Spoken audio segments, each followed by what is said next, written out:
Hey everyone, welcome back to Polite Disagreement. Speak up without conflict. I'm Zach, and today we're keeping conversation calm while still saying what matters.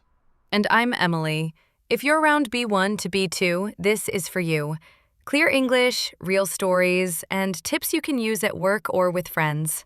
Quick reminder before we dive in, hit subscribe and the bell. New episodes will find you automatically, like a friendly nudge on a busy morning. Here's the roadmap. Softening your opinion, interrupting kindly, listening for tone, and building agreement step by step. By the end, you'll sound confident, not combative. A mini story to start. In Monday's stand-up, our designer suggested a 2-day deadline. I disagreed, but I opened with, I might be missing something. No sparks, just space. That phrase is a hedge. Hedge means a softener. Words like maybe, perhaps, or it seems. They lower the temperature so people can hear the idea, not the heat. That reminds me of our team chat. Someone typed, "This is wrong." The mood dropped. I stepped in. Quick thought, could we double-check the numbers before we decide? I added, "Thanks for raising it," and a gentle emoji. The tone flipped from tense to collaborative. Tone is the feeling behind words. Supportive, annoyed, curious, or calm. Also notice stress. I stressed might and something, which signals humility. Tiny choices like that invite replies instead of resistance. If you like small, useful words, you'll enjoy today. We'll keep it natural. How we actually talk with managers, teammates, and family. Not textbook robots. Quick recap. We'll practice softeners, kind interruptions, and tone awareness, then move toward agreement. You'll hear how each move keeps respect at the center. One more word for your toolkit: diplomacy. It's being honest and kind at the same time. That balance saves relationships when opinions collide. All right, grab your tea, make yourself comfy, and let's start with softening your opinion. Those small phrases that make big ideas easier to accept.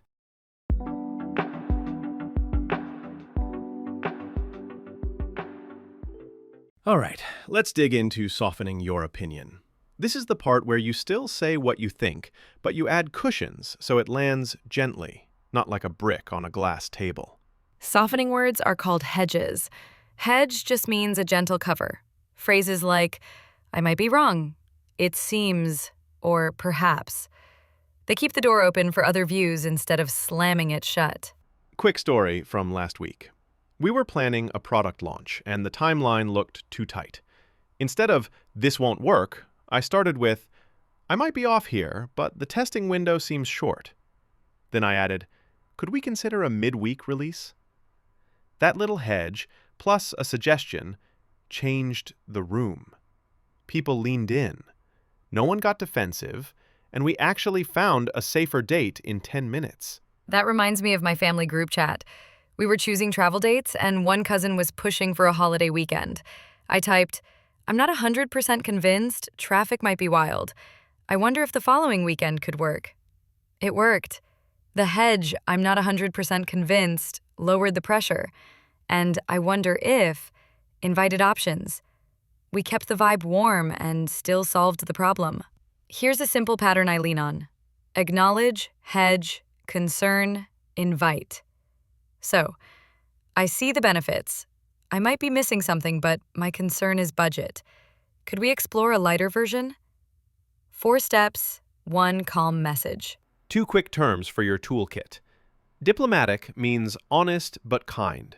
It protects relationships while telling the truth. Tentative means not final. Soft language that leaves space, like might, seems, or could. The sound matters too. If I say, "I might be wrong," with a tiny pause after wrong, it signals openness. A gentle rise in tone at the end feels like an invitation, not a verdict. Zach, what about moments when the boss is moving fast and there's no time for a long explanation? How do you push back without slowing everything down? I use a yes and move. Yes, the goal is clear, and I'm worried about risk. Could we ship a smaller update first? I said that on Monday. The and keeps momentum while guiding it safely. I also like a buffer line. Given the timeline, one quick check. Does support have coverage? It's short, respectful, and it protects the team without sounding like a roadblock. Mini recap. Use hedges to lower heat. Pair a concern with a concrete option. And watch tone. Little pauses and a light rise turn disagreement into dialogue. Same idea, different feeling. Speaking of dialogue, next we'll move into kind interruptions. How to enter the conversation without stepping on toes. For now, keep those cushions handy. Acknowledge, hedge, concern, invite.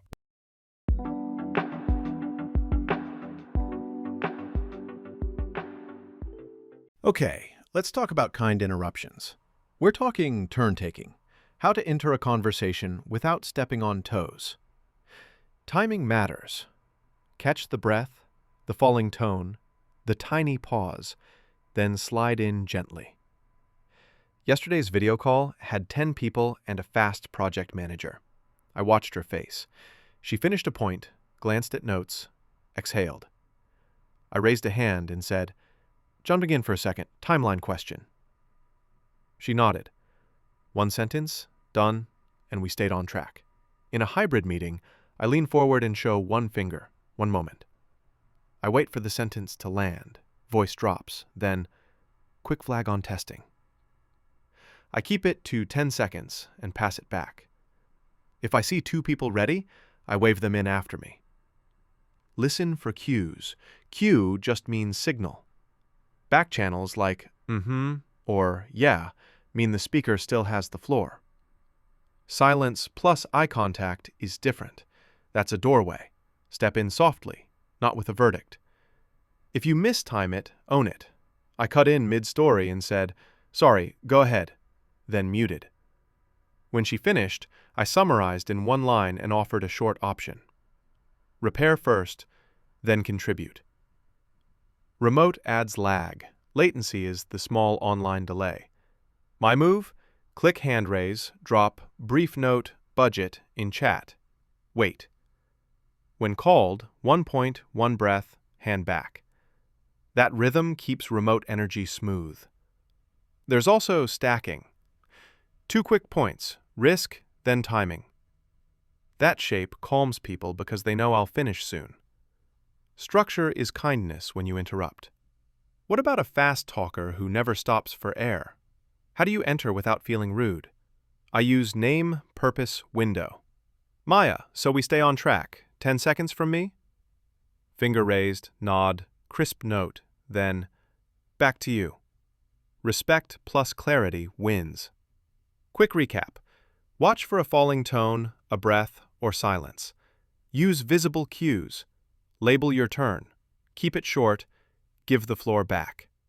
Next, we'll listen for tone to keep conversations cool. Exactly. Timing and tone work together.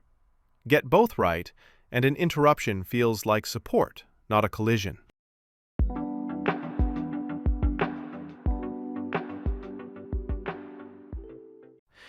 Speaking of tone, let's tune our ears before we speak. Tone is the feeling in your voice, pitch, pace, and volume. When you control those 3, your message lands softer and clearer. Quick story. In a budget meeting, a senior manager's voice was tight and fast, very clipped, like short, sharp cuts. I slowed my pace, lowered my pitch, and said, "I hear the pressure. One option, push testing by a day." Shoulders dropped around the table. Clipped just means short and tense. Stress matters too. Stress is which word you emphasize. A teammate said, "You missed the deadline." Heavy stress on you. It felt like blame. I repeated, "We missed the deadline," then offered, "I can handle the next handoff." The stress shift changed the mood from attack to repair. Intonation is the rise and fall of your voice. A falling tone sounds final. A small rise invites response. I used a gentle rise. Could we pause here? That rise opened a door without stopping momentum. De-escalation moves I lean on: drop volume slightly, slow your pace, lengthen vowels a little, and add small acknowledgments. I see. Right. Understood. Labeling helps too. Sounds frustrating. Each move lowers heat while keeping respect. Mirroring works. Match about 80% of the other person's energy, then guide it down. In our group chat, things were spicy. I removed exclamation points, used line breaks, and wrote, "I'm open to revisit tomorrow." The calmer rhythm spread. Watch out for monotone. Flat pitch can sound bored or cold. And uptalk, rising tone on statements, can sound unsure if you use it on facts. I save uptalk for genuine questions or invitations. Microstress changes meaning. We need to change the plan targets the plan. We need to change the plan sounds urgent. Yesterday I chose plan on purpose, so no one felt personally blamed, just the strategy. Pauses are powerful. I say, I hear the concern, then pause 2 seconds. That silence lets people breathe. With a tense client, I paused, then offered, "We can split delivery, today and Friday." The room cooled instantly. Mini recap. Listen for pitch, high-low, pace, fast-slow, and volume, loud-soft. Notice word stress. Choose a de-escalation move, lower volume, slower pace, short acknowledgement. Online, keep emojis neutral. Thumbs up calms. Fire emoji, not so much. When tension rises, I go with this sequence in real conversations. I hear that, gentle fall. Here's what I'm seeing, steady pace. Curious if a small step helps, soft rise. Short sentences, simple verbs, steady breath. Zach, what do you do when you feel your own voice getting sharp? Like, you know you're about to snap. 3 moves. Sip water, look away from the screen, and write 1 sentence I will say. Writing slows my tempo. Then I speak low and slow. I want the same goal. I'm worried about risk. It resets the room. Great. So the takeaway. Tone carries meaning your words can't fix later. Control pitch, pace, volume. Stress the right word, and use pauses like breaks. Next up, we'll build agreement step by step.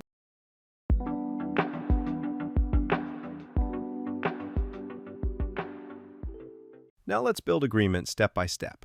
How to move from no to maybe to a useful yes. Think of it like crossing a river on stones. You don't jump the whole thing. You find the next safe step. I've got a good one from last month. Marketing wanted a big campaign in 2 weeks. Engineering, including me, knew the back end wasn't stable. Tension was high. I started with a shared goal. We all want a successful launch. Then I separated must-haves and nice-to-haves. I said, my concern is reliability. If we push everything now, risk goes up. What if we keep the core features and park the animations? Must-have means essential. Nice-to-have means good but not critical. And what happened in the room when you drew that line between essential and extra? Shoulders relaxed. We found a middle ground. Basic campaign this month, design polish in a small update next month. That's compromise. Both sides give a little to protect the main goal. I had a similar moment with a designer and a tight deadline. I used an if-then bridge. If we lock layout by today, then dev can test tomorrow. I also named the trade-off. Trade-off means you gain something and lose something else. I set 1 non-negotiable.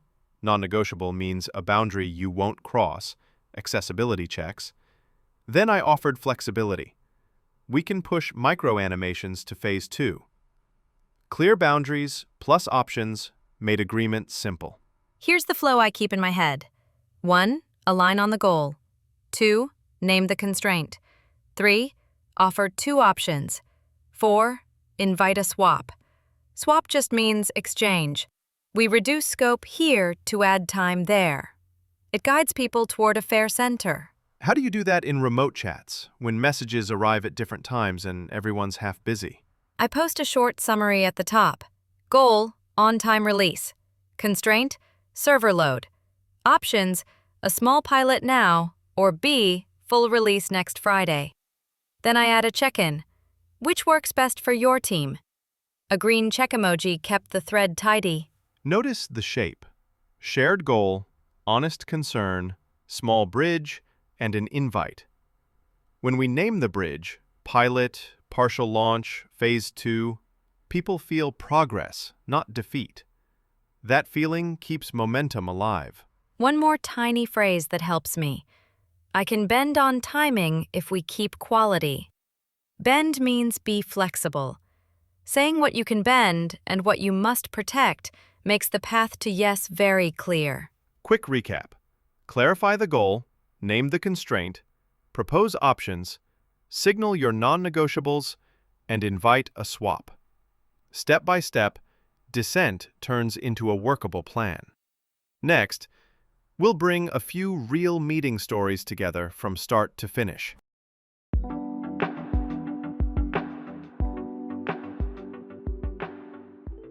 All right, real stories time. 2 moments this month went from tense to calm just by using soft language, timing, and tone. Listen for the small moves, those tiny changes that turn uh-oh into, okay, let's solve it. At sprint planning, our project manager wanted to add 3 features by Friday. Engineering groaned, design looked tired. I took a breath and said, I might be off, but our capacity seems tight. Then I mirrored her pace down and added, shared goal, a clean release. Shoulders eased. I named one constraint, testing. Then I offered 2 options. Pilot the core now, polish next week, or delay 2 days and ship fully. We chose the pilot. Pilot means a small, safe version. Because the choice felt real, everyone said yes without drama. How did the lead engineer react when scope changed? Did anyone feel ignored? I kept everyone in. I used quick acknowledgments, I hear you, good catch, and summarized in 1 line. Core now, polish later. That summary sounded fair. Consensus grew naturally. Consensus means shared agreement without pressure. On a vendor call, their manager was defensive about load times. I labeled it, sounds like you're under pressure. Then I bridged. If we get error logs today, then we can remove blockers by Thursday. Once we wrote a 2-step plan in chat, tension dropped. And if they kept pushing, like ship now energy, I set one boundary, no release without logs. Then I offered a swap. We'll share UX previews today if you send logs. Swap means give something to get something. That balance felt respectful, so they agreed in minutes. Our volunteer group chat got spicy about tasks. One person wrote, "You never show up." I moved to a new thread, wrote, "Goal, full coverage for Saturday. Constraint, 3 people are traveling." Then I asked for pics with check marks. Setup, welcome desk, cleanup. Thread means a focused side conversation. The heat faded because choices were clear. Notice the pattern. Name the goal, name the constraint, give 2 real options, and keep voices calm. The moment people see a path, they stop fighting about the map. One micro tip, preview your turn before you speak. I say, 10 seconds on risk, then back to you. Preview means a tiny heads up. It builds trust while you steer the room.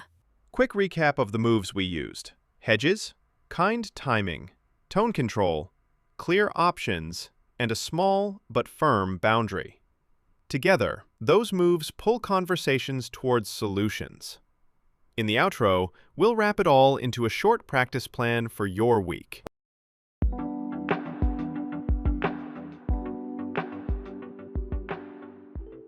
Quick wrap-up before we go. Today we moved from disagreement to agreement with small moves, softening opinions, interrupting kindly, listening for tone, and offering clear options. Those tiny habits keep conversations human and still productive. Here's a simple week plan. Day 1. Pick one hedge as your anchor phrase, something like, I might be wrong, or it seems. Use it once in a real conversation. Day 2. Try a gentle preview. 10 seconds from me, then back to you. Day 3. Share one option, not 5. My tiny habit lives on a sticky note. Hedge plus concern plus option. It saved me this morning. I almost said, this is risky, but I caught myself and went with, I might be missing something. I'm worried about load. Could we start with a pilot? Meeting stayed calm. In our group chat, I keep a 3-line template ready. Goal, constraint, options. I used it last weekend for a volunteer shift, and the messy thread turned clear in 30 seconds. People chose tasks because the choices were easy to see. When tension spikes, use your voice like a dimmer switch. Lower volume a little, slow your pace, and give one sentence at a time. Then debrief on Friday. Debrief just means a quick review. Ask yourself, what helped? What will I repeat next week? What about when you mess up and speak too directly? It happens to everyone. What's your repair move, Zach? I own it. Fast. Sorry, I cut you off. Please finish. Then I restate with a softer frame. Let me try that again. I want the same goal. I'm worried about timing. The apology resets trust. The reframed line keeps the door open. If you try one of these moves this week, tell us in the comments which phrase worked and where you used it. Meeting, chat, or family call. Your example might help someone else find their calm voice. Next steps. Choose your anchor phrase for tomorrow. Set a reminder before your next meeting and plan one clear option you can offer. Small, repeatable wins beat big, rare speeches. Thanks for spending time with us. If today helped, hit subscribe and share this episode with a teammate who's handling tricky conversations this week. It could save their morning. Keep your tone steady, your words kind, and your message clear. See you soon.